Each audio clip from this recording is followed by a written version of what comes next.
पनि कम्तीमा म यहाँ के भन्छु भने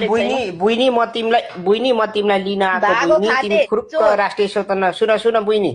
तिमी हाम्रो राष्ट्रिय स्वतन्त्र पार्टीमा आऊ बुइनी हर्क साम्माङको पार्टीमा हामी बाहुनहरूलाई ठुल्ठुला पदमा पनि राख्दैनन् अहिले हाम्रा राष्ट्रमा सबै माथि सबै बाहुनहरू राखेका छौँ बुइनी तिमी खुसी भएर यता आऊ खुरुक्क अब हामी बाहुनहरू चाहिँ सबै एकजुट भएर घन्टीमा लाग्नुपर्छ बहिनी अहिले हामी अप्ठ्यारो परिस्थितिमा छौ बहिनी तिमी यसरी यो राई पार्टीमा लागेर आफ्नो समय किन बर्बाद गर्छौ हेर तिमीलाई बरु पढाइदिन्छु 20 लाख रुपियाँ रकम तिमीलाई अहिले म दिन्छु बहिनी तिमी खुरुक्क यो पार्टी छोडिहाल यो लाइभै बन्द गर त बहिनी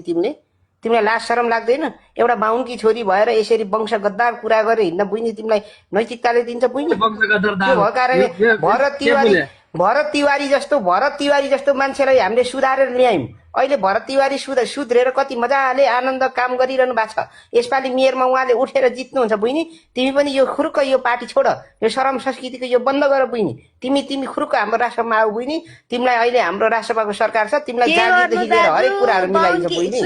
तिमी आऊ के गर्नु दाजु सुन्नु न बाहुनकी छोरी परे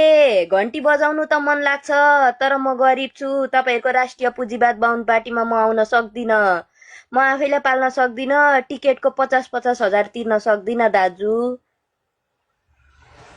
बुइनी म तिर्दिन्छु म तिम्रो लागि हामी जिम्मा भइहाल्यौँ बुइनी हामी अस्ट्रेलियामा बस्ने भाइहरू धेरै छ हाम्रो प्रतिपक्षीय भाइहरू छ यता केजी भाइहरू छ हामी सबै चन्दा उठाएर भने बुइनी तिम्रो दिदिन्छौ तर तिमी यो राईको पार्टीमा तिमी बस्ने होइन बुइनी तिमीलाई